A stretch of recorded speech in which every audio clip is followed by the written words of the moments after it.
안녕하세요. 오늘도 주일 전에 나오신 중앙교회 한 사람 한 사람 한 사람을 주의 이름으로 사랑하고 환영합니다. 우리 앞에 옆에 혹은 뒤에 계신 분들과 함께 인사해 보겠습니다. 주의 이름으로 사랑합니다. 잘 오셨습니다.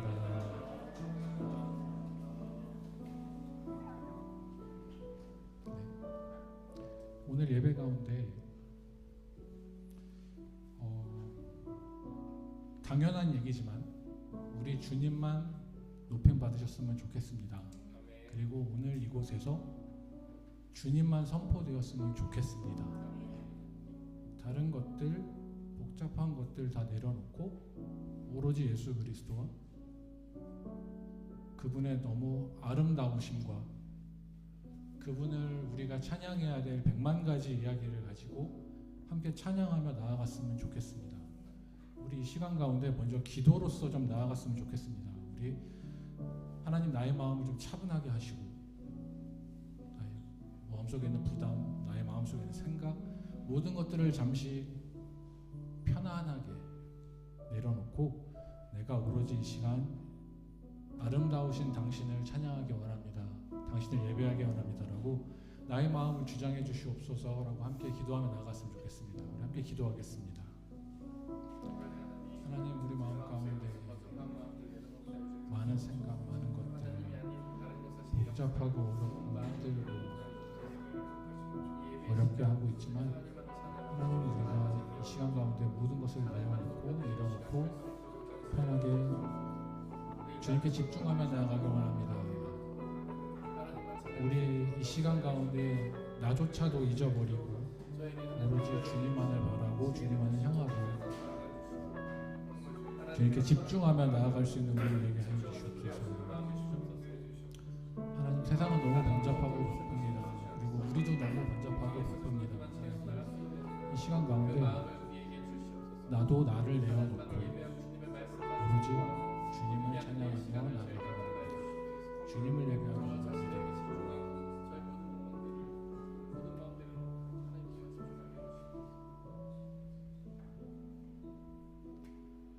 주님, 이 시간 가운데 우리가 주님 앞에 나아옵니다.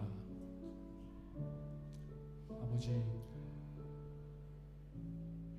이 세상 가운데 복잡한 마음들, 부산한 마음들 다 그대로 들고 나왔으나 주님, 이 시간 주님 앞에 잠시 내어놓습니다. 다른 것들을 잠시 잊고 우리가 오로지 이 시간 우리 주님을 바라고 주님을 향하고 주님께 집중하고 주님께 예배드리길 원합니다. 하나님, 나의 마음을 주관하여 주시옵소서.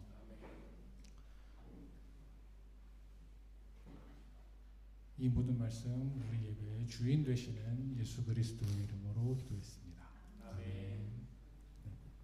오늘 이 시간 가운데 우리 주님을 찬양하고 기쁨으로 나아가기 원합니다.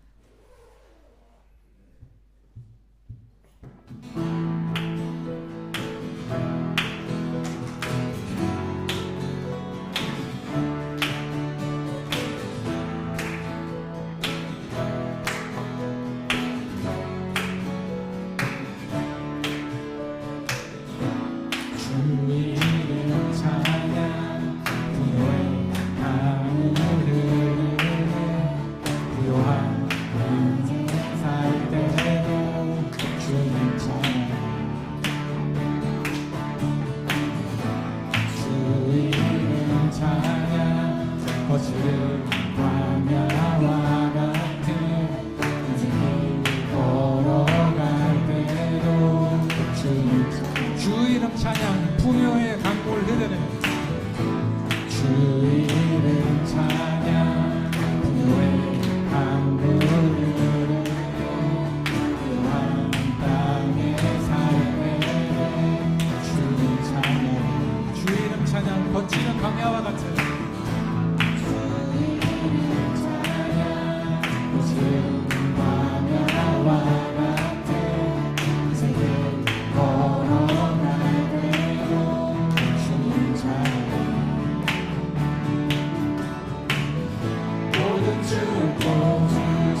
이름 찬양 주의 이름을 찬양해 주의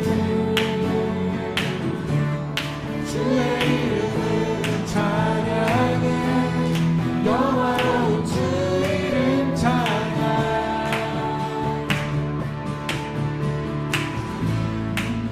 주시면 주님은 찾으시네 내 맘에 하는 말 주 찬양합니다 주님은 주시면 주님은 찾으시네 내 맘에 하는 말 주 찬양 주님은 주시면 주님은 주시면 주님은 찾으시네 내 맘에 하는 말 주 찬양 그 믿음으로 다시 한번 고백하겠습니다 주님은 주시면 주님은 찾으시네 내 맘에 하는 말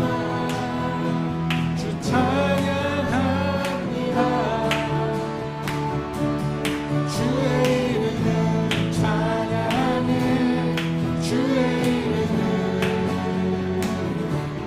주의 이름을 찬양해 영화로운 주 이름 주의 이름을 찬양해 주의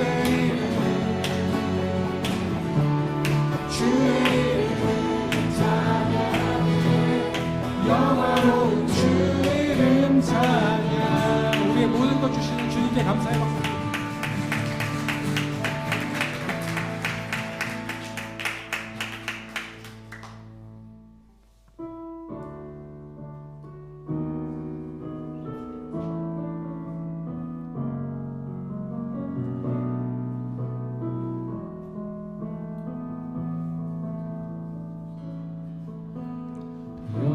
여호와 우리 주여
주의 아름다운 나로다.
우리가 고백한 대로 기도합시다.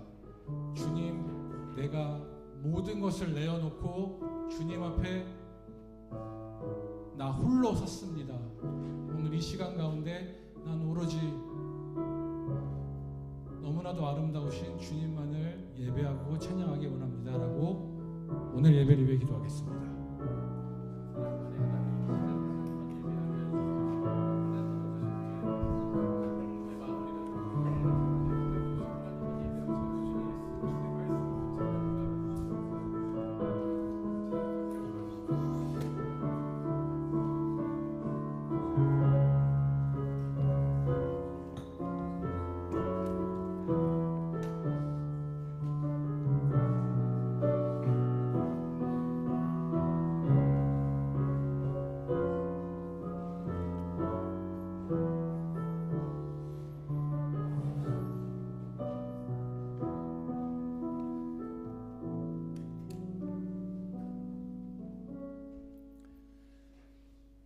오늘은 주연절 후 5번째 주일입니다.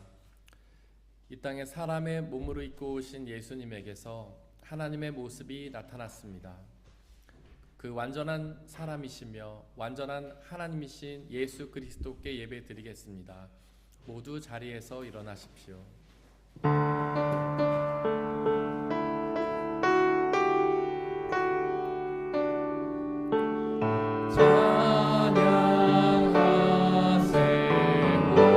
우리 주 삼위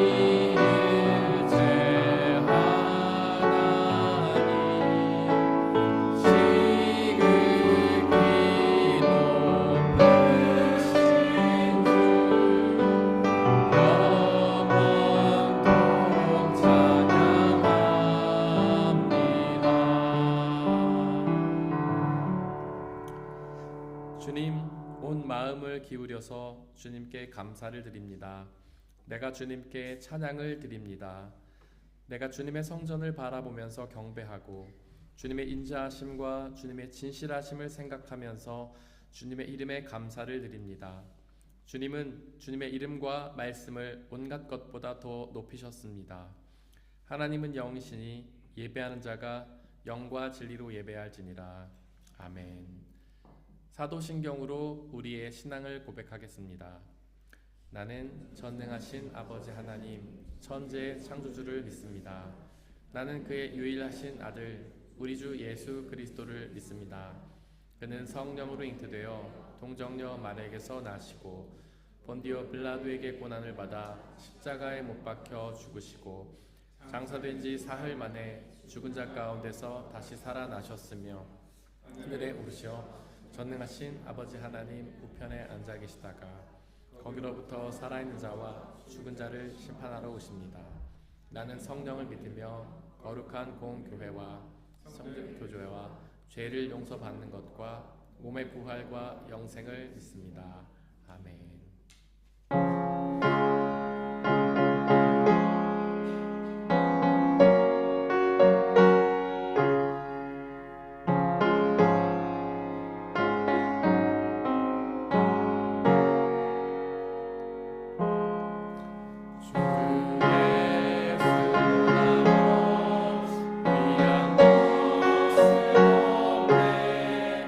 이 세상 우리와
우리 주 예수 그리스도의 평화가 함께 모여 예배를 드리는 모든 형제와 자매들에게 함께 하시기를 바랍니다. 아멘. 우리 옆에 계신 분들과 서로 평화의 을 나누고 자리에 앉겠습니다. 주의 평화가 함께 하시기를 바랍니다. 주의 평화가 함께 하시기를 바랍니다. 주의 평화가 함께 하시기를 바랍니다. 임광섭 집사님께서 저희를 대신해 기도해 주시겠습니다.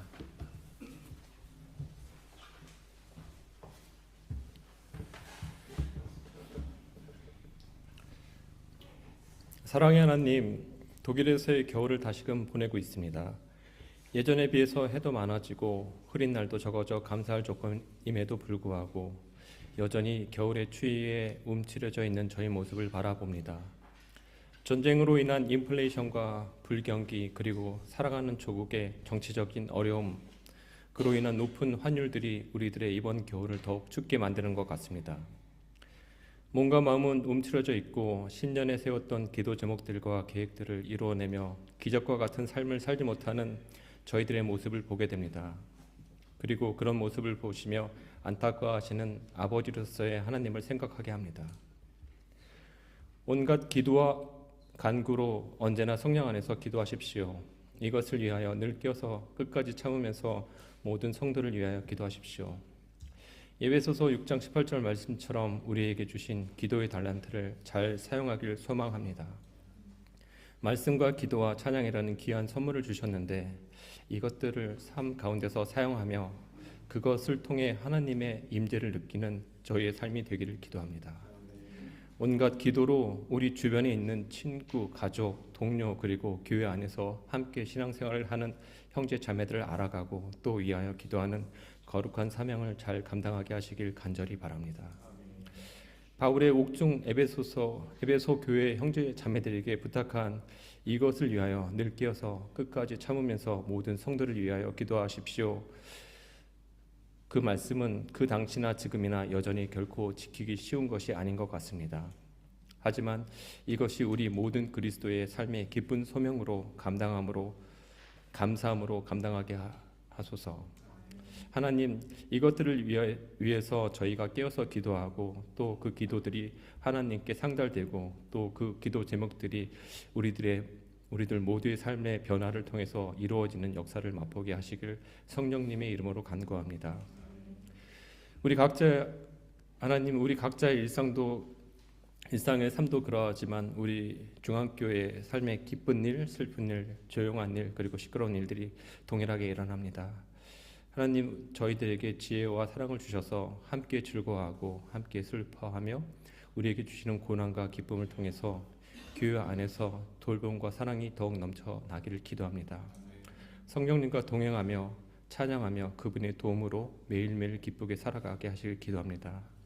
우리 주변에 붙여주신 사람들에게 연락하고 안부하고 기도 제목을 묻고 만나고 사귀며 함께 떡과 포도주를 나누며 서로를 알아가며 섬기는 일에 힘쓰는 저희들이 되기를 소망합니다. 우리 신앙의 공동체가 그 안에 있는 저희들뿐만 아니라 저희를 바라보는 주변의 사람들에게도 귀한 하나님의 사랑의 공동체로 여기시고 선한 그리스도의 향기를 내는 귀한 하나님의 공동체가 되기를 소망합니다. 이를 위해서 특별히 애쓰시는 목사님과 사모님 그리고 교사와 섬기는 분들에게 힘주시고 은혜 주시길 간절히 기도합니다. 이 모든 말씀 우리를 성도를 위한 기도의 직분자로 세우신 예수 그리스도의 이름으로 기도합니다.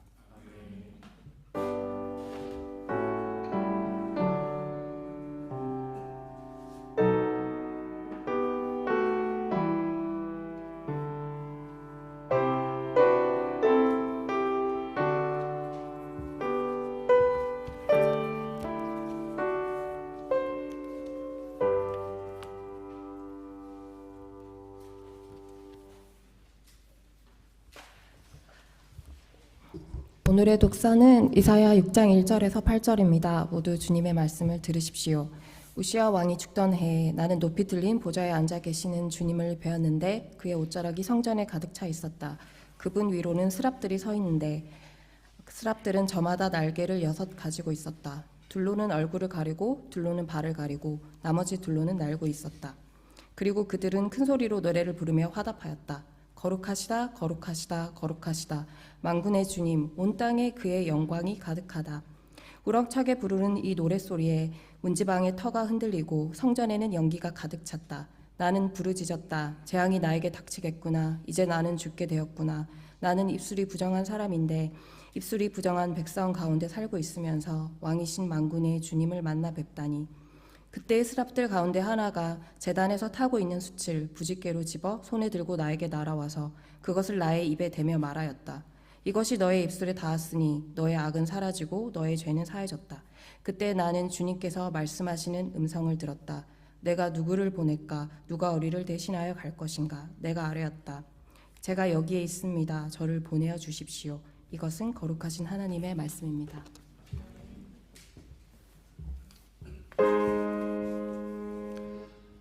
아멘.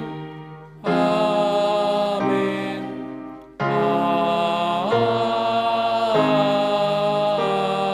아멘. 성시교독 하시겠습니다. 여호와여, 주께서 나를 살펴보셨으므로 나를 아시나이다.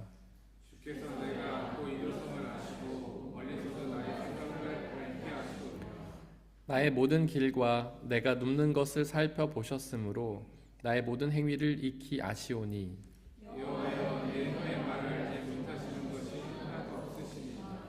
내가 주의 영을 떠나 어디로 가며 주의 앞에서 어디로 피하리이까.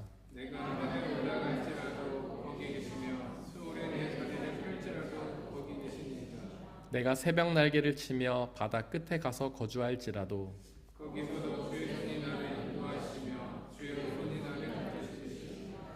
하나님이여 나를 살피사 내 마음을 아시며 나를 시험하사 내 뜻을 아옵소서. 내게 무슨 악한 행위가 있나 보시고 나를 영원한 길로 인도하소서. 아멘.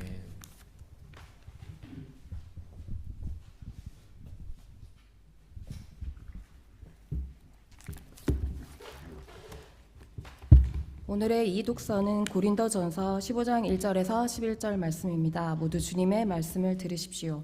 형제자매 여러분, 내가 여러분에게 전한 복음을 일깨워 드립니다. 여러분은 그 복음을 전해 받았으며 또한 그 안에 서 있습니다.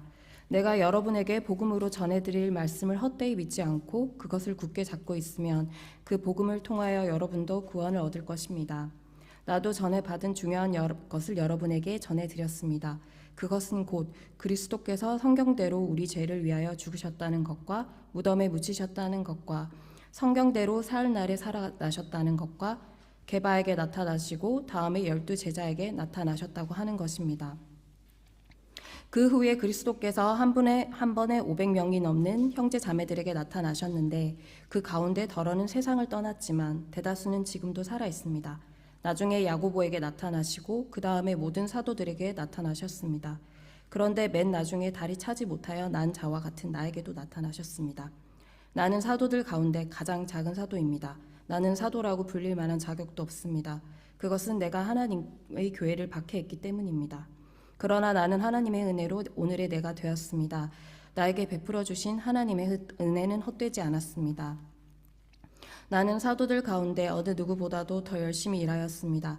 그러나 이렇게 한 것은 내가 아니라 나와 함께 하신 하나님의 은혜입니다. 그러므로 나나 그들이나 할 것 없이 우리는 이렇게 전파하고 있으며 여러분은 이렇게 믿었습니다. 이것은 거룩하신 하나님의 말씀입니다.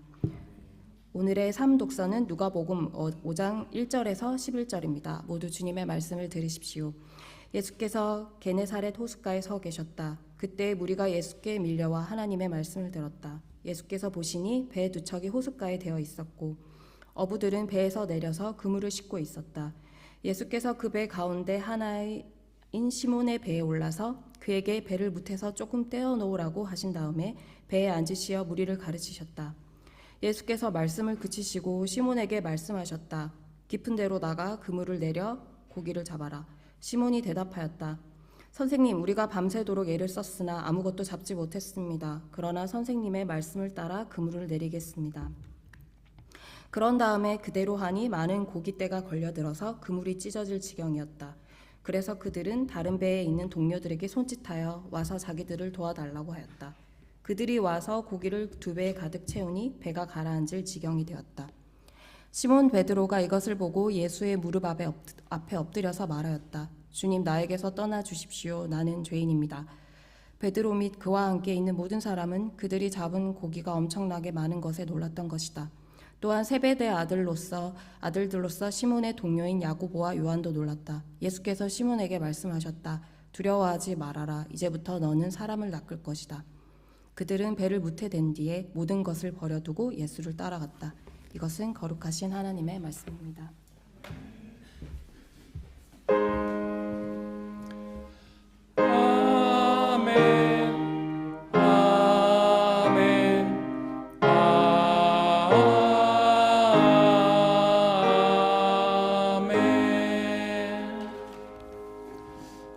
파루시아 성가대가 하나님께 찬양 드리시겠습니다.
기도하고 주님의 말씀을 나누겠습니다.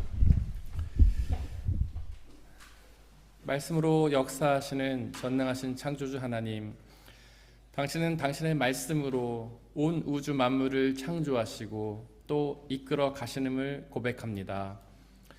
당신의 말씀을 통하여 우리의 삶이 이루어져 가고 당신의 뜻 가운데로 이끌어 가져감을 고백합니다.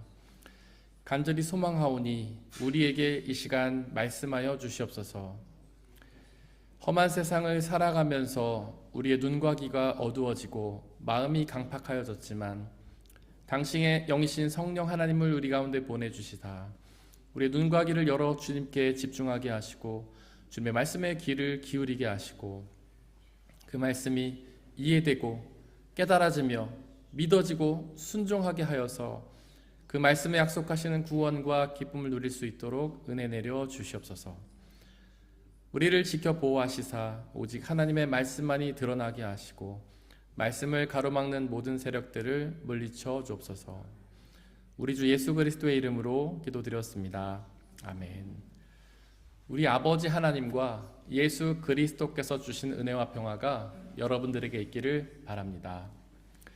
오늘은 주연절 후 5번째 주일입니다. 주연절은 이 땅에 사람의 모습으로 오신 예수님에게서 하나님의 모습이 나타난 것을 기억하는 주일입니다. 오늘의 삼독서 누가복음 5장에서 예수님은 호숫가에 있던 한 배에 올라 말씀을 전하셨습니다. 그 말씀을 마치신 후에 그 배의 주인인 시몬 베드로에게 어떤 명령을 내리셨는데요.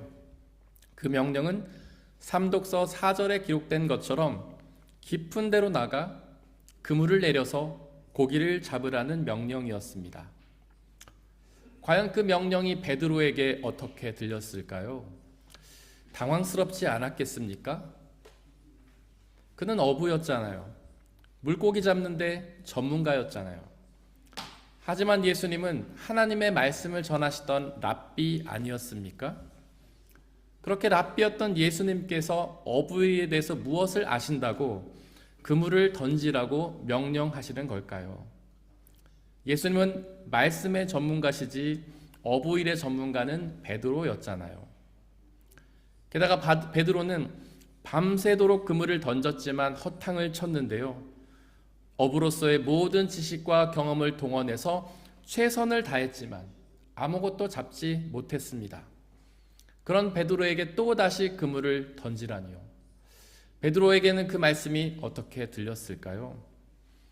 게다가 그때는 물고기가 잡히는 시간이 아니었습니다. 그물을 던져봐야 허탕칠 게 분명했죠. 게다가 삼독서 2절에 기록된 것처럼 이미 그들은 그물을 거두어 씻고 있었잖아요. 그런데 또다시 그물을 던지라니요.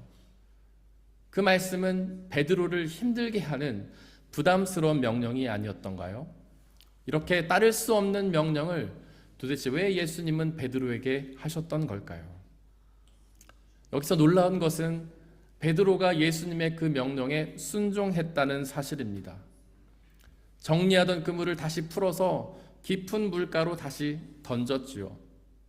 그의 순종은 자신의 모든 지식과 경험을 거스르는 순종이었습니다. 또한 그 순종은 자연 법칙을 거스르는 순종이었죠. 모든 불편함과 부담스러움을 극복하는 순종이었습니다. 과연 그가 어떻게 그렇게 예수님께 순종할 수 있었을까요? 그가 예수님께 순종할 수 있었던 이유는 그가 예수님이 선포하시는 말씀을 들었기 때문입니다. 예수님의 말씀을 듣고 그분이 평범한 사람이 아니라는 사실을 깨달았기 때문이죠. 그 말씀을 듣고 예수님이 하나님이라는 사실을 깨달았기 때문입니다. 예수님이 하나님이시기에 그분은 불가능을 가능케 하실 수 있다고 믿었기 때문입니다. 그분은 하나님이시기에 사람의 지식과 경험을 뛰어넘는 놀라운 일을 행하실 수 있다는 사실을 믿었기 때문입니다. 그렇게 베드로가 순종하다 어떤 일이 벌어졌습니까? 그물이 찢어질 정도로 많은 물고기가 잡혔잖아요. 어부의 지식과 경험으로는 일어날 수 없는 일이 그에게 일어났잖아요. 자연 법칙으로는 불가능한 일이 그에게 일어났잖아요. 어떻게 그런 일이 가능했을까요? 바로 예수님께서 온 우주를 창조하시고 운용하시는 전능하신 창조주 하나님이셨기 때문입니다. 만약에 여러분들이 베드로라면 그때 어떻게 반응했겠습니까? 만약에 여러분들이 베드로라면 그렇게 놀라운 기적을 경험한 후에 예수님께 어떤 말씀을 드렸을까요? 만약에 저였다면 이렇게 고백했을 것 같습니다. 예수님, 대단하십니다. 정말로 놀랍습니다. 앞으로도 잘 부탁드립니다. 늘 저의 곁에 계시면서 이런 놀라운 기적을 베풀어 주십시오.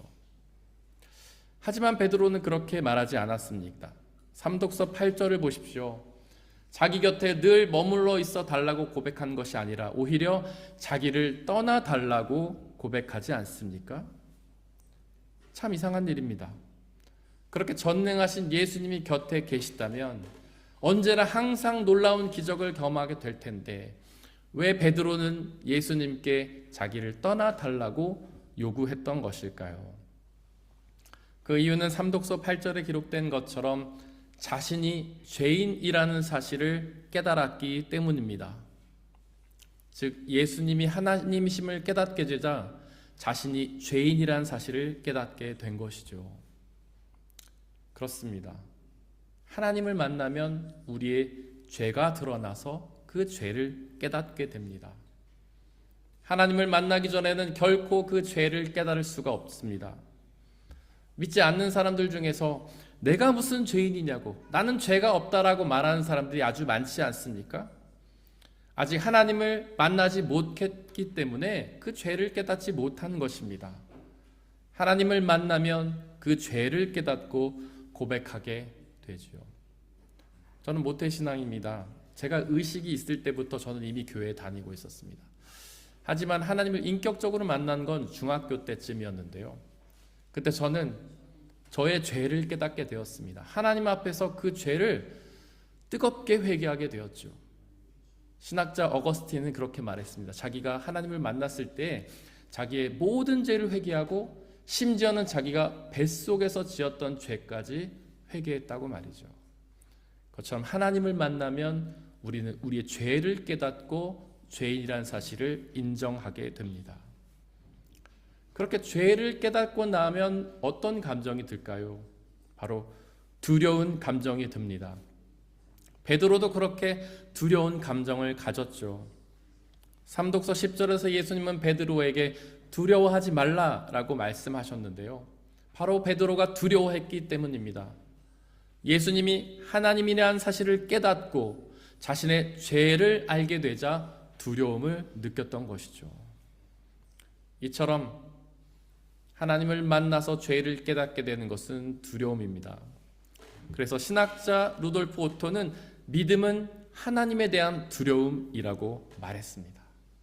즉 하나님을 믿는다는 것은 하나님을 두려워한다는 뜻입니다. 도대체 왜 하나님을 만나 죄를 깨닫는 사람들은 두려움을 갖게 될까요?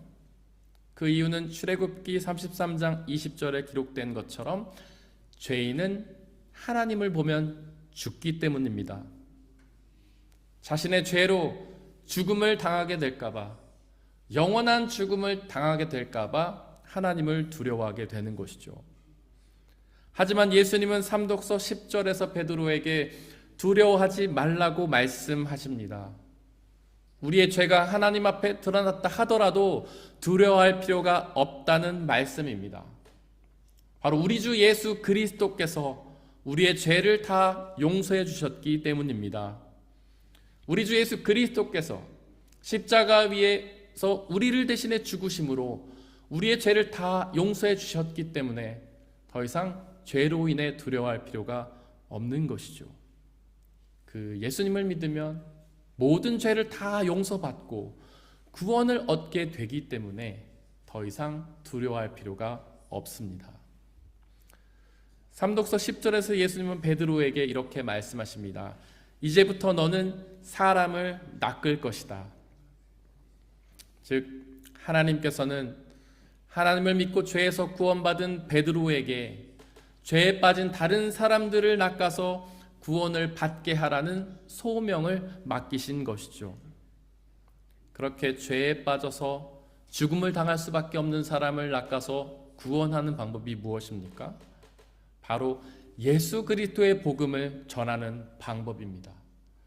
예수 그리스도께서 십자가에서 죽으심으로 우리의 죄를 용서하셨다는 그 죄사함의 복음을 전하는 방법으로 우리 이웃들의 죄를 용서받게 할 수 있는 것이죠. 즉 예수님은 우리를 죄에서 구원하셔서 복음 전파의 소명을 맡기십니다. 혹시 여러분들도 예수님을 하나님으로 믿으십니까? 그 믿음으로 구원을 약속받으셨습니까? 그렇다면 이제 예수님은 여러분들에게도 복음 전파의 소명을 맡기십니다. 제가 지난주에 소명에 대해서 설교하였습니다.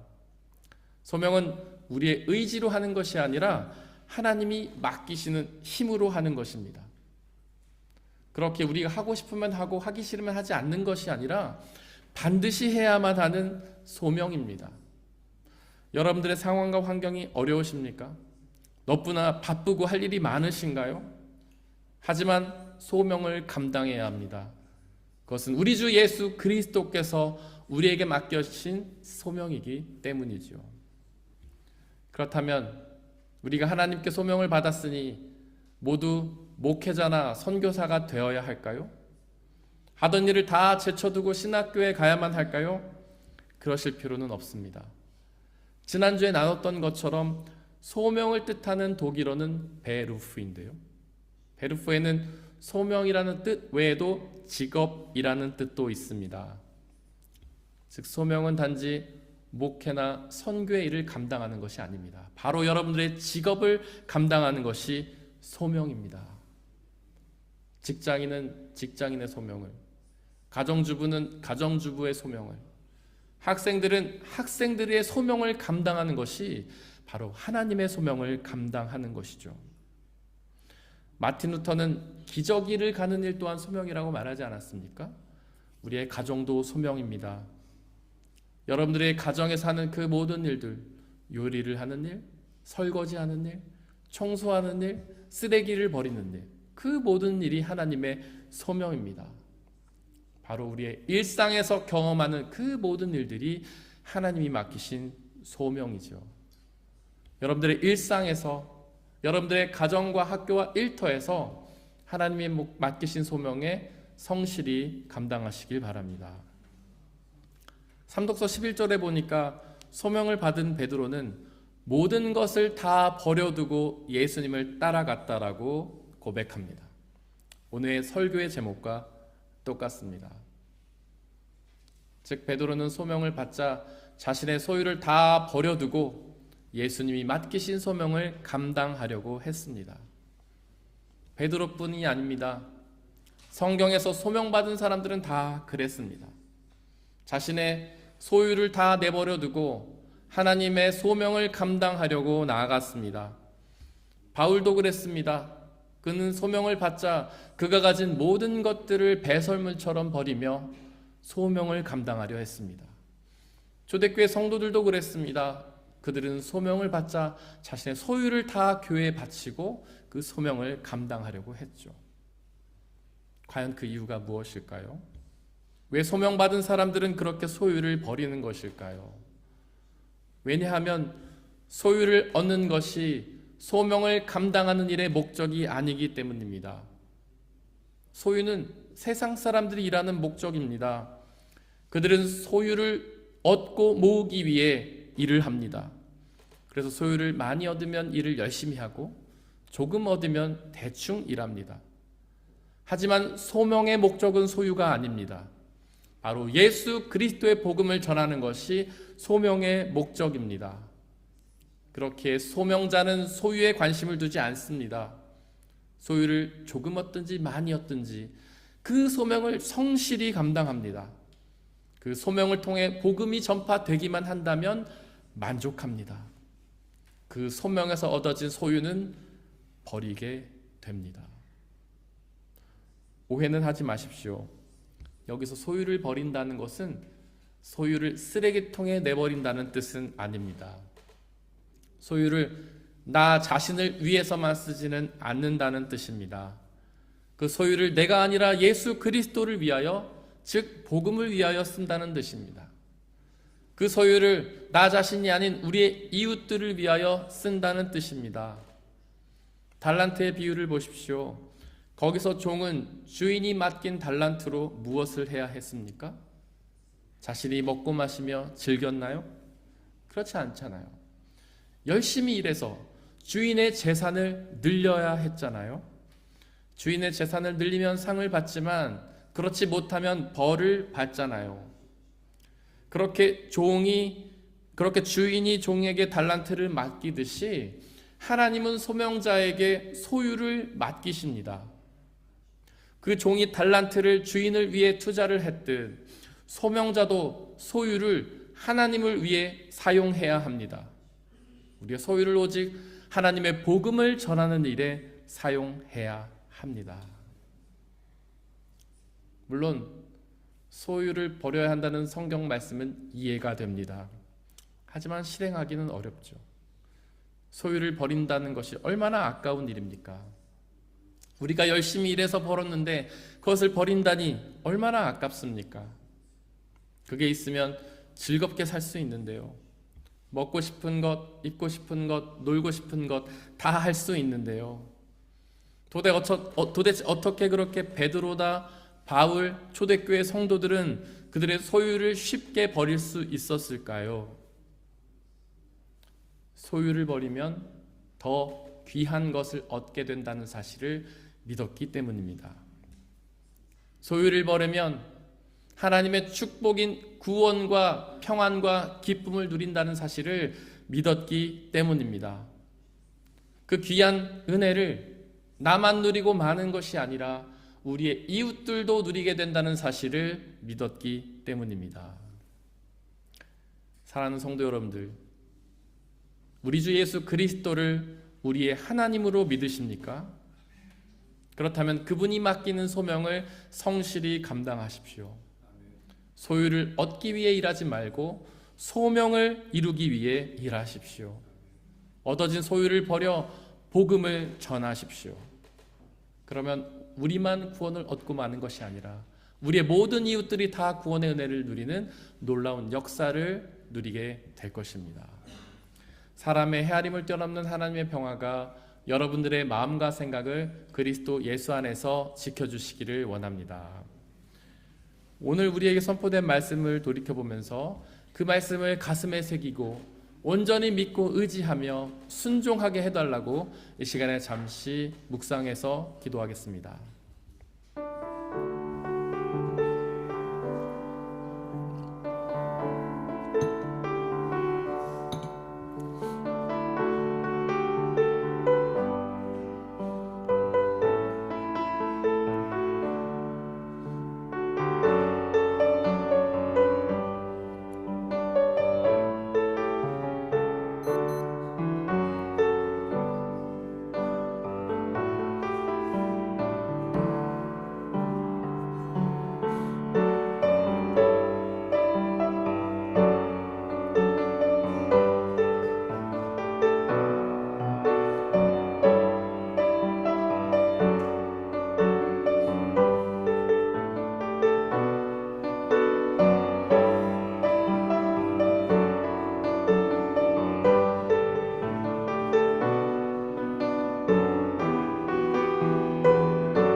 함께 찬양하겠습니다.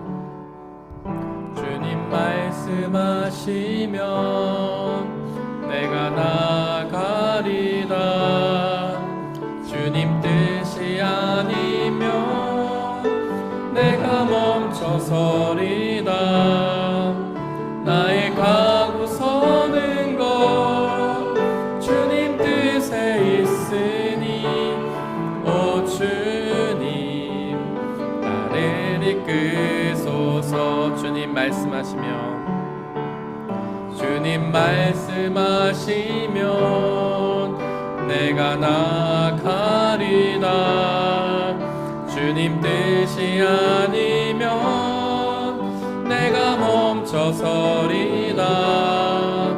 나의 가고 서는 것 주님 뜻에 있으니 오 주님 나를 이끄소서. 뜻하신 그곳에 나 있기 원합니다. 이끄시는 대로 순종하며 살리니 연약한 내 영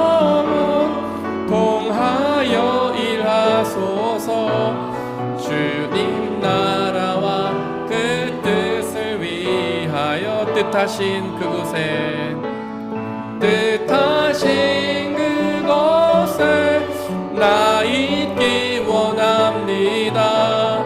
이끄시는 대로 순종하며 살리니 연약한 내 영혼 통하여 일하소서.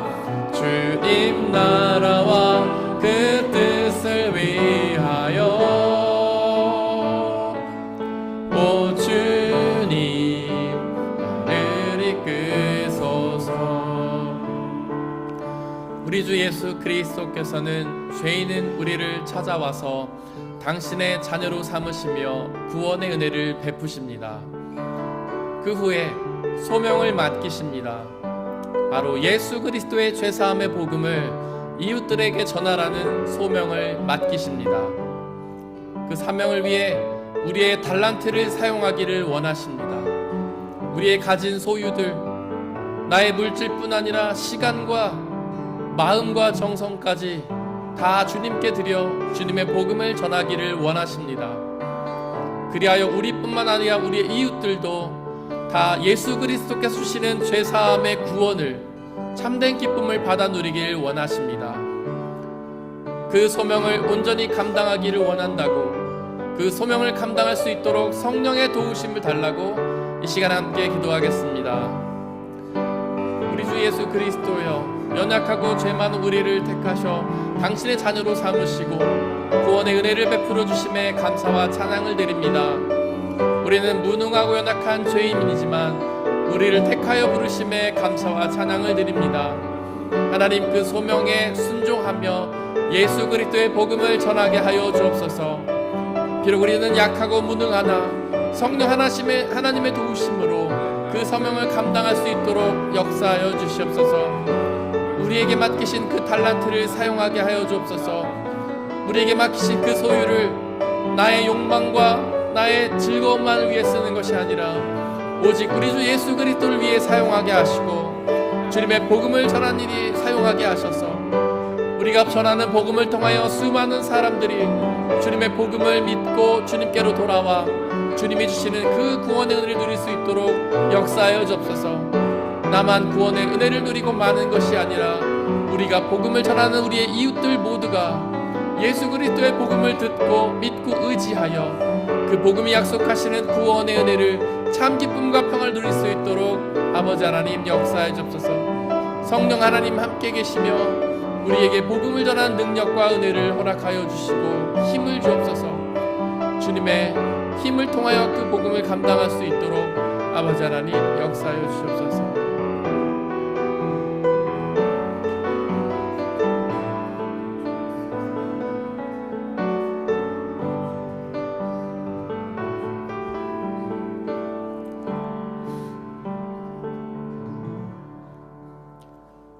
이 모든 말씀 우리 주 예수 그리스도의 이름으로 기도드렸습니다. 아멘. 주님이 가르치신 기도로 함께 기도하겠습니다. 하늘에 계신 우리 아버지, 아버지의 이름을 거룩하게 하시며 아버지의 나라가 오게 하시며 아버지의 뜻이 하늘에서와 같이 땅에서도 이루어지게 하소서. 오늘 우리에게 일용할 양식을 주시고 우리가 우리에게 잘못한 사람을 용서하여 준 것 같이 우리 죄를 용서하여 주시고 우리를 시험에 빠지지 않게 하시고 악에서 구하소서. 나라와 권능과 영광이 영원히 아버지의 것입니다. 아멘.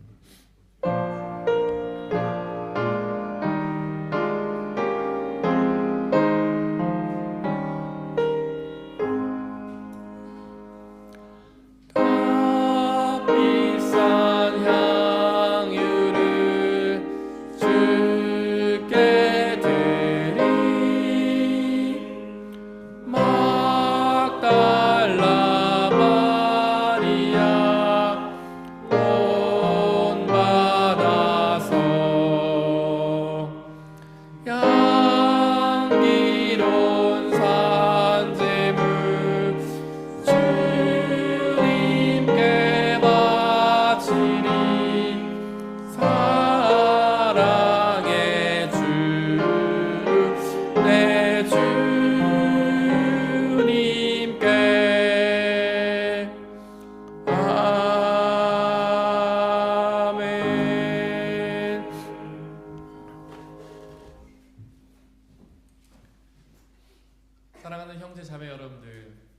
이제 여러분들을 성찬 예식으로 초대합니다. 성찬 예식은 하나님 나라 백성들의 기쁨의 잔치입니다.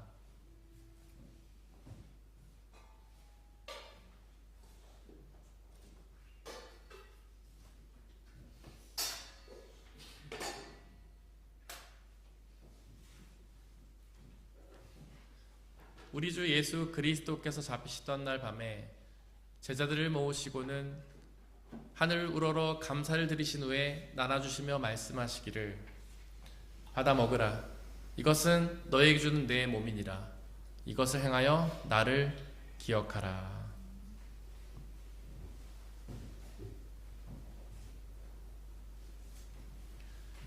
또한 예수께서는 잔을 가지사 하늘 우러러 감사를 드리신 후에 나눠주시며 말씀하시기를 받아 마시라.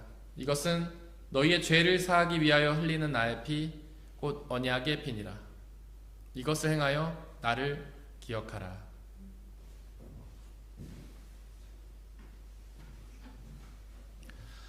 우리의 아버지 되신 하나님, 이 시간 간절히 기도하오니 당신의 영신 성령 하나님을 이 빵과 포도주에 보내주시사 우리가 이것을 먹고 마실 때마다 주께서 살아계셔서 우리와 함께 계심을 기억하고 믿게 하여 주옵소서. 또한 예수 그리스도라는 한 몸과 피를 나눠 먹는 모든 사람들이 주님 안에 한 형제요 자매임을 기억하고 믿게 하여 주옵소서.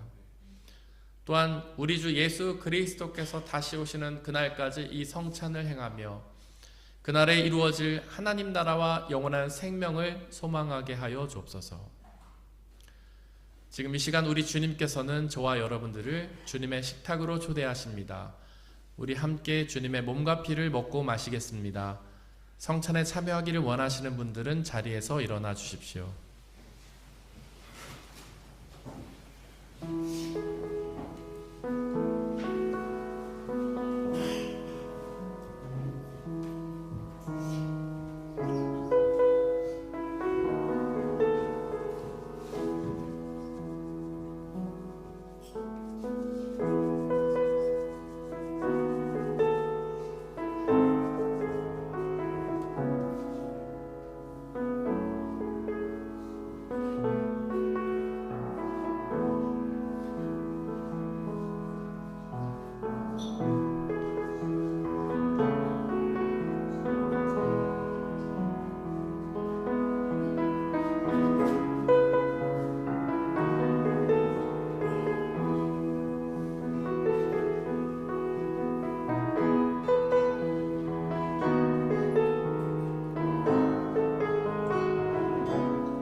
함께 중보의 기도를 드리겠습니다.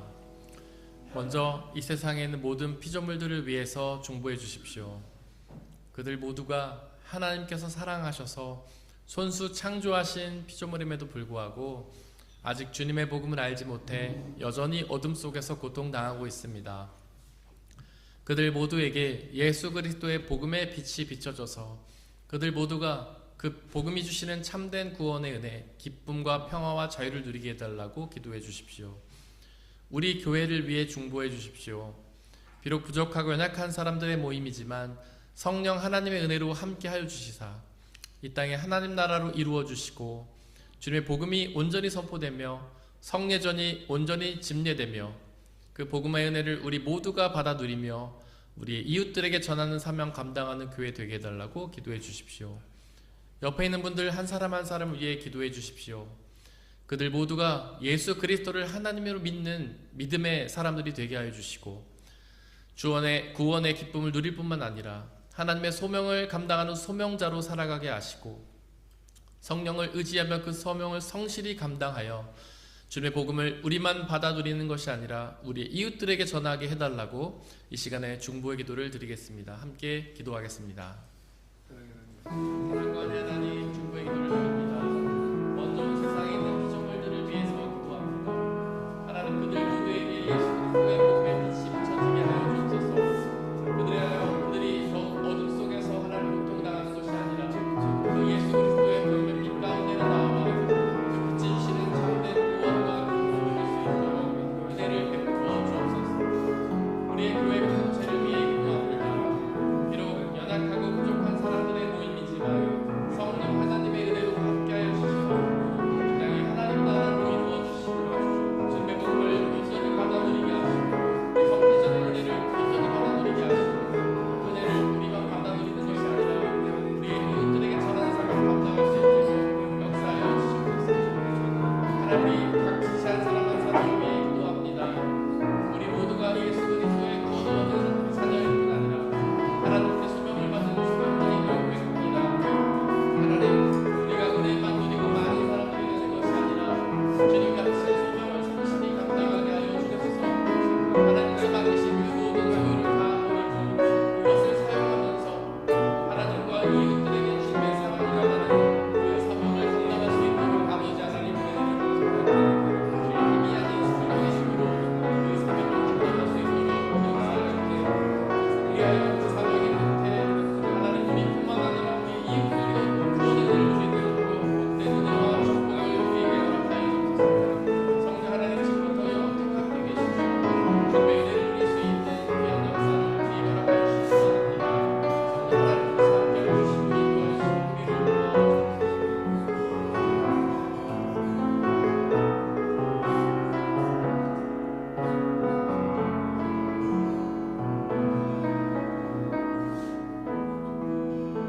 우리를 도와주옵소서. 사랑과 은혜의 하나님, 비록 죄를 짓고 주님을 떠나 세상으로 나아갔지만 우리를 버리지 않으시고 끝까지 사랑하셔서 우리를 당신의 자녀로 삼아주신 은혜에 감사와 찬양을 드립니다.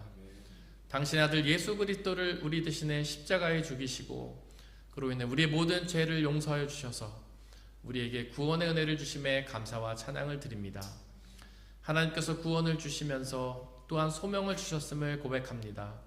우리가 그 소명을 기쁨과 성실함으로 감당하게 하여 주옵소서. 우리의 삶의 자리에서, 우리의 일터에서, 학교에서, 가정에서 주 예수 그리스도의 복음을 전하는 사명을 온전히 감당할 수 있도록 성령 하나님을 통하여 우리를 도와 주옵소서. 하나님께서 우리에 맡기신 그 모든 달란트, 그 모든 소유들, 우리의 물질, 시간, 정성, 그 모든 것들을 들여 그 주님의 복음을 전하게 하시고 주님 열매 맺게 하셔서 우리가 전하는 복음을 듣는 사람들이 예수 그리스도의 복음을 믿고 주님께로 나와 그 구원의 은혜를 함께 누리는 놀라운 역사를 허락하여 주시옵소서. 이 시간 드려진 물질을 놓고 기도합니다. 우리가 지금 받아 누리고 있는 그 모든 것들이 우리의 노력과 성과로 얻어진 대가가 아니라 주님이 주신 은혜의 선물임을 고백하며 그 중에 일부를 다시 주님께 되돌려 드리는 이 모든 손길들을 축복하여 주옵소서. 그의 삶을 통하여 하나님이 주시는 놀라운 은혜와 축복을 받아 누리는 복된 삶으로 인도하여 주시옵소서. 이 물질이 오직 하나님 나라와 영광만을 위해 쓰이게 하시고 물질이 쓰여지는 곳곳마다 주님의 이름을 믿는 사람들이 많아지는 놀라운 역사 허락하여 주옵소서. 이 모든 말씀 우리에게 언제나 좋은 것을 주시는 우리 주 예수 그리스도의 이름으로 기도드렸습니다. 아멘. 지금은 양육반 수료식을 하도록 하겠습니다. 우리 말씀시 수료자인 배성미 자매님 그리고 유다명 자매님 앞으로 나와 주십시오.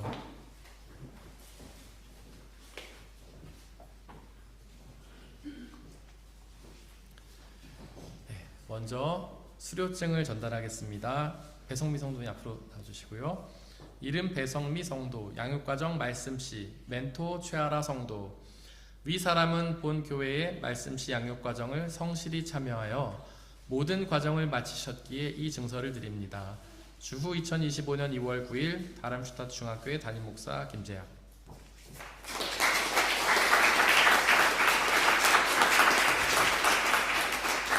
자, 유다명 성도님 이름 유다명 성도, 양육과정 말씀시, 멘토 정숙경 집사, 이하 동문. 교회에서 준비한 선물 주고요. 자, 우리 박수로 뜨겁게 격려해 주시기 바랍니다. 그리고 특별히 우리 유다명 성도님께서 간증을 잠깐 해주시겠습니다.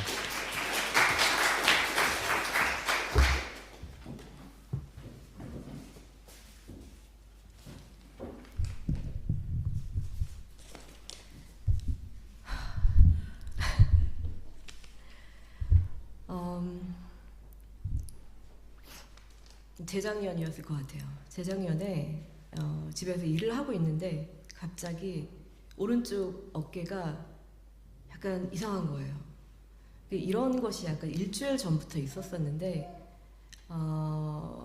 이게 약간 경련이 오는 거예요. 오른쪽 어깨에서. 그러니까 이게 막 그 전기 충격을 가하면은 이렇게 움찔움찔하는 것처럼 이렇게 어깨가 이상해지는 그런 경험을 하면서 손가락을 쓸 수가 없었고 팔목도 쓸 수가 없었고 아무것도 할 수가 없는 거예요. 그래서 제가 여러 가지로 시도를 해봤었지만 내 몸을 내 마음대로 움직일 수 없는 것에 대해서 너무나 이제 두려움이 커지게 되어서 뭐 병원에도 가고 그랬었지만 전혀 뭐 이런 일이 없었어요. 그런데 보통 아무런 증상이 없다가 일만 하려고 하면은 컴퓨터에 앉아서 일만 하려고 하면은 그런 증상이 일어나고 서류를 보려고 하면은 그런 증상이 일어나는 거예요. 그래서 도저히 일은 못하겠다 싶어서 일을 그만둘 수밖에 없었어요. 근데 일을 그만두고 나서 이제 어떻게 살아가지? 이렇게 하다가 저는 이제 남은 것은 정말 하나밖에 없어요. 저는 다른 일은 어떻게 할 수가 있을지 정말 몰라가지고 일단은 집세를 못 내는 상황에서 그러면은 일단은 이제 소방차를 하나 사가지고 거기서 개조를 해서 거기서 살아야겠다라고 생각을 했어요. 근데 주변에서 다 말렸죠. 다 말렸고 어떤 친구는 이제 저한테 물어보더라고요. 그러니까 너는 소방차를 사가지고 여행을 다니면서 너가 찾고 싶은 거는 뭐야? 라고 물어봤는데 사실 대답은 못했어요. 대답은 못했는데 알고는 있었어요. 제가 찾고 싶은 게 뭔지. 근데 저는 대답이 그거밖에 없었어요. 저는 신을 찾고 싶다고 그렇게 생각을 했어요. 그러고 나서 여러 가지 그러니까 소방차를 개조를 하고 여러 가지 생활이 바뀌고 막 이런 상황이 있었죠. 근데 이 상황에서 어쨌든 간에 신은 못 찾고 깨달음을 얻으려고 고행을 하자라고 생각을 했어요. 그래서 말을 안 하는 고행이랑 먹지 않는 고행을 하려고 했어요. 그러면은 뭔가 오지 않을까라고 생각을 했죠. 근데 그러지 않았어요. 오히려 제가 얻은 것은 감정이 없어지는 거예요. 그러니까 먹고 싶은 욕구도 없어져요. 없어지고 말을 하고 싶은 욕구도 없어지는데 좋은 것도 없고 싫은 것도 없고 그리고 기쁨도 없었고 미움도 없었고 사랑도 없었어요. 아무 감정이 느껴지지가 않는 거예요. 그러니까 이런 상황에서 그러니까 제 마음속에 두 개의 양동이가 있다라는 것이 느껴졌어요. 그러니까 하나의 양동이는 어둠의 양동이었고 다른 하나의 양동이는 빛의 양동이었어요. 근데 불투명했어요. 그래서 어떤 양동이가 채워지는지 알 수가 없었어요. 그러니까 저는 괜찮다고 생각했죠. 그 양동이가 채워지기 전까지는 아무 일이 안 일어났으니까요. 감정도 뭐 없었으니까. 근데 어느 날 어둠의 양동이가 채워진 게 느껴지는 거예요. 넘쳐나는 게 느껴지는 거예요. 그러니까 저는 그것 때문에 제가 무너지게 될 줄은 상상도 못했는데 그게 단 하루에 와버린 거예요. 그러니까 그때 저는 저녁 내내 소리치면서 기도를 했어요. 근데 기도도 뭐 길게도 못해요. 그냥 복잡하게도 못하고 제가 도와달라고 살려달라고 이렇게 기도를 했어요. 근데 아무 소리도 안 들리는 거예요. 그러니까 제가 그랬죠. 뭐 화를 내면서 아니 다른 사람들한테 왜 다 가는데 나한테는 안 오냐고 한마디만 해달라고 그 기도를 했어요. 아무 소리도 안 들렸어요. 밤새도록 기도를 하고 울고 막 화내고 분노하고 다시 기도하고 잠을 한숨도 못 자고 가슴이 뛰어서 그러다가 이제 아침이 되었어요. 이제 아침이 돼서 지쳐가지고 있는데 그때 드는 생각이 딱 하나밖에 없는 거예요. 어떻게 하면 마감할 수 있지 이 삶을? 이 생각밖에 안 드는 거예요. 그때는 분노도 없고 슬픔도 없고 그냥 단 한 가지 구체적인 생각으로 이제 발전을 하는 거예요. 그냥 그렇게 해야겠다. 너무 이게 어느 한순간 내가 위험에 처했구나라는 사실을 알게 됐어요. 그래서 제가 이제 평소에 알고 지냈던 한 갤러리스트가 있었어요. 전시를 그분 갤러리에서 한 적이 있었었는데 전화를 드렸죠. 전화를 드려서 내가 지금 나 안 좋아 지금 그러면서 나한테 기도해 줄래? 라고 물어봤어요. 근데 그분이 이제 기도를 했어요. 기도를 했는데 다른 내용들은 기억이 안 나는데 한 가지 문장이 이제 기억에 남는 거예요. 그게 뭐냐면 꽃피게 해달라고. 그 문장이 기억에 남았어요. 그래서 마음 좀 정리하고 알았어 내가 그러면은 지금 찾아갈게. 그러고 전화 끊고 일어나서 이제 문지방을 넘으려고 이제 문을 넘어가려고 하는데 못 넘어가겠는 거예요. 주저앉았어요. 주저앉고 왜 못 넘어갔냐면 갑자기 분노가 일어나는 거예요. 이 분노는 이런 거였어요.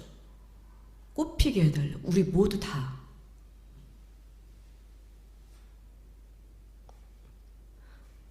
우리 모두 다 꽃피게 해달라고. 그렇게 땅속에서 그냥 씨로 죽어가게 하지 말아달라고 갑자기 그 감정이 올라왔어요. 근데 그 순간에 힘이 오는 거예요. 감정이 이제 사라졌으니까. 그래서 이제 그분 집에 가서 그분 이제 햇살 들어오는 곳에서 그분이랑 같이 얘기하고 뭐 손자들 노는 소리 들리고 뭐 이렇게 건강하고 행복한 세계가 다 있을까? 얘기하고 친구 집에 가서 밥 먹고 이제 집에 왔어요. 되게 무서웠죠. 집에 혼자 있는 것이. 집에 와서 제가 한 일은 청소였어요. 그래서 창문을 열고 청소를 하고 그리고 예수님의 이름을 불렀어요. 뭔가 어두운 생각이 들 때마다 예수님의 이름을 부르고 그러고 나서 그날 밤은 푹 잤죠. 그리고 그 다음 날에 일어나서 다시 청소를 하기 시작했어요. 청소를 하는데 이상한 거예요. 마음속에서 그 두려움이나 분노의 감정이 없어지고 저를 괴롭히는 게 점점 없어지는데 기쁨과 빛이 들어오는 거예요. 근데 이게 되게 이상한 기분이 자아의 기쁨은 몸 밖을 벗어나지를 않는데 그 기쁨은 제 몸 밖에 벗어난 거예요. 그러니까 제가 한 번도 경험해 본 적이 없는 어떤 기쁨이 채워지는데 집을 채우는 게 아니라 하늘을 다 채우고 이 모든 세상을 다 채우는 거. 이건 뭐지? 이 기쁨이 뭐지? 그러니까 저는 처음에는 그렇게 생각했죠. 잘 몰랐으니까 그냥 내가 무슨 심경의 변화가 생겼나? 왜 이런 거지? 아무런 그 기뻐할 일이 생기지 않았는데 왜 기쁜 거지? 싶은 거예요. 근데 제가 눈을 감으니까 십자가가 보였어요. 그게 되게 이상했어요. 왜냐하면 저는 당시만 하더라도 십자가에 대해서는 관심이 전혀 없었어요. 전혀 영적으로 십자가를 본 적도 없었었고 저한테는 아무것도 아닌 그냥 심볼이었거든요. 근데 눈을 감으면 계속 빛 속에서 십자가가 보이는 거예요. 그때 알게 되었어요. 이게 말로만 듣던 성령이구나 라는 걸 알게 됐어요. 그래서 그때 그거를 이제 알고 나니까 오늘 목사님이 말씀하신 것처럼 저도 정말 놀라운 게, 저도 왜 그랬는지 모르겠지만 무릎이 꿇어지고 용서를 빌게 되는 거예요. 그러니까 제가 이때까지 했던 그런 모든 죄들에 대해서 얘기를 하게 되고, 저도 정말 놀랐어요. 그런 기도가 나왔다는 게. 그리고 알게 되었죠. 그러니까 이게 제가 혼자 살아가는 게 아니고 이 모든 것이 연결돼 있고, 그리고 이 날을 위해서 내가 지금까지 살아갔구나, 이 날이었구나. 그래서 그런 이후로 제 삶은 완전히 달라졌어요. 그러니까 삶 자체가 뭐 내용이 달라지고 이런 것이 아니라 제가 바라보고 이제 마주하는 게 일단 양동이가 투명해졌어요. 그래서 양동이가 이제 어느 양동이가 채워졌는지 이제 보이게 되고 조절할 수 있게 되고, 또 모든 것이 당연하지 않다라는 거를 알게 되었어요. 제가 그때 당시에 작년 이제 4월 무렵에 4월 말에 이제 그런 일이 벌어졌었는데, 당시에 제가 이제 그림을 그리고 있었어요. 그림이 어떤 그림이었냐면, 한 사람이 물 속에서 웅크리고 있는데 그 사람에서 눈물이 나오는데 그 눈물이 소금의 결정체처럼 돼서 그 사람의 피부를 이렇게 상하게 하는 그런 그림을 그리고 있었어요. 근데 그 그림을 그리고 있는 와중에 이제 성령이 찾아오면서부터 그림이 완전히 달라지게 됐어요. 어떻게 달라졌냐면, 그 소금이 뭉쳐져서 다이아몬드처럼 마음속에서, 그 사람의 마음속에서 빛이 나고 있는 이제 그런 그림이 된 거예요. 그래서 제가 이걸 전시를 했었을 때 저도 사실 근데 왜 그런 그림을 그렸는지 저도 몰라요. 근데 전시를 했었을 때 어떤 분이 저한테 오셔서 그러더라고요. 내가 잠언을 하나 읽었는데 나는 이때까지 그 잠언의 그 내용이, 그 문장이 무슨 뜻인지 몰랐었다라고 얘기를 하는데, 근데 내 그림을 보면서 비로소 내가 그거를 이해하게 되었다라고 하시는 거예요. 그래서 그분이 독일어로 말씀하셔가지고 제가 잘 이해를 못했어요. 그 잠언 부분의 내용이 뭔지. 나중에 이제 그분이 보여주신 그 글을 다시 한국어로 찾아봤죠. 근데 그게 뭐였냐면, 무엇보다도 네 마음을 지키라고, 그리고 그것이 생명의, 그 마음을 지키는 것이 생명의 원천이라고, 그런 말씀이 있었어요. 그 말씀을 들으니까 제가 생각이 나는 게, 제가 교회를 오게 된 거는 정숙경 집사님 때문이고, 마찬가지로 정숙경 집사님은 저의 말씀 씨의 멘토셨는데, 되게 부러웠던 거는 그분한테는 소명이 있었어요. 그래서 어떤 길을 가야 되겠다, 그 가시는 길이 너무너무 부러운 거예요. 저는 마치 할 수 있는 것이 많아 보이긴 하지만 하고 싶은 것도 별로 없었었고, 뭐를 해야 될지도 모르겠고, 이런 상황이었는데, 그런 성령을 받은 이후로는 명확해진 거예요. 그리고 그것은 바로 그 잠언 말씀이라는 것을 저는 그분이랑 대화를 통해서 발견을 하게 되었습니다.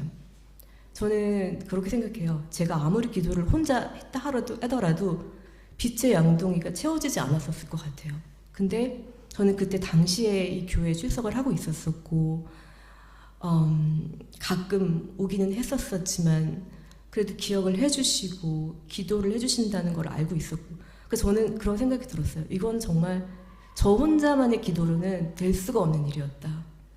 그래서 저를 위해서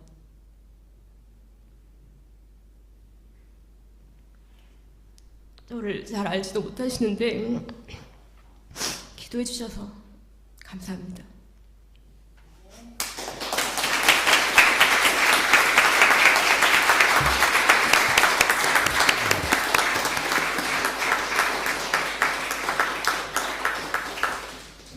예수님의 이름으로 예배에 참석하신 모든 분들을 진심으로 환영합니다. 우리 옆에 있는 분들 박수로 환영하겠습니다.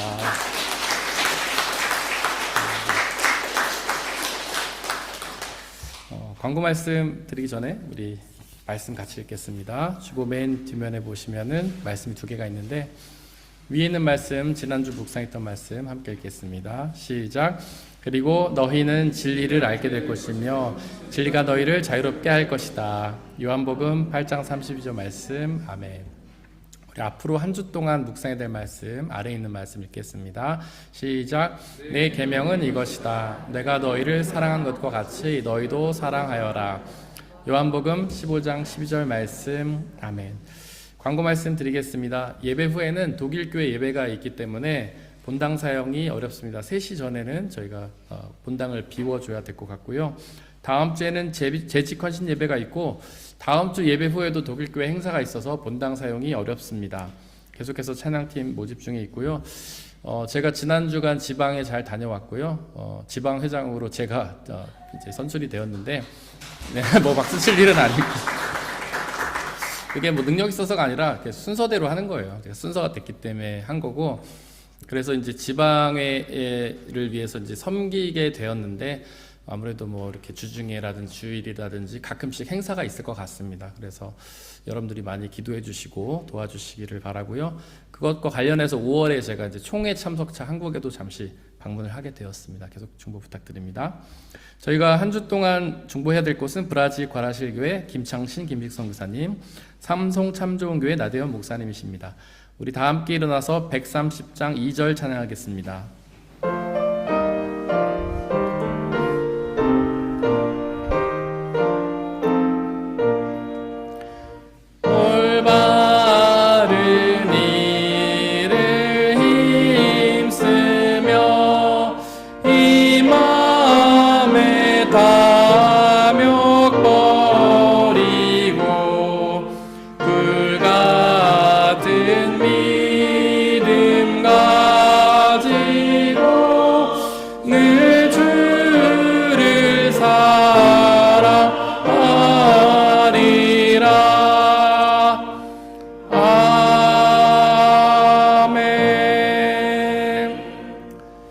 사랑하는 형제 자매 여러분들, 하나님께 예배를 드렸으니 이제 세상으로 나아가십시오. 바로 그곳에서 우리를 구원하신 예수님의 은혜와 우리에게 맡기신 사명을 기억하고 감당하시길 바랍니다. 비록 우리의 삶이 쉽지는 않겠지만 우리와 항상 함께 하시는 성령님을 의지하고 그분이 주시는 평안함과 자유함에 거하시기를 바랍니다.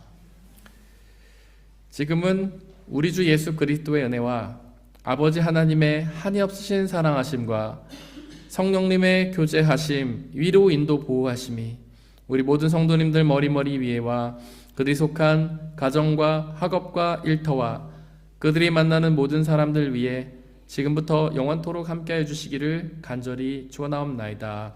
아멘.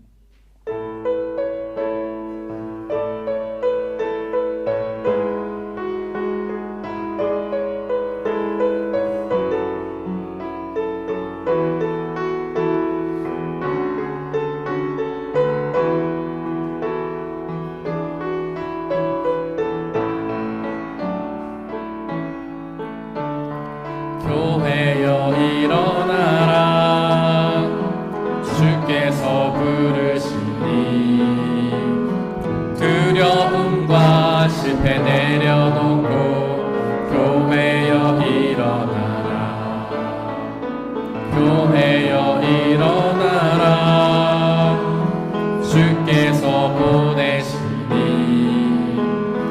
늘 부르신 삶의 자리에서 교회여 일어나라 우린 세상의 빛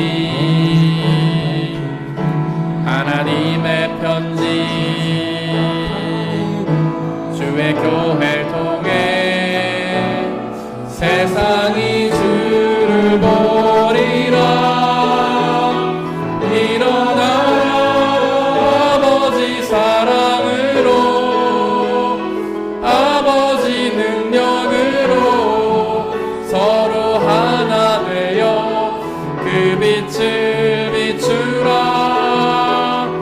노래하라 아버지의 사랑을 아버지의 크심을 이 삶에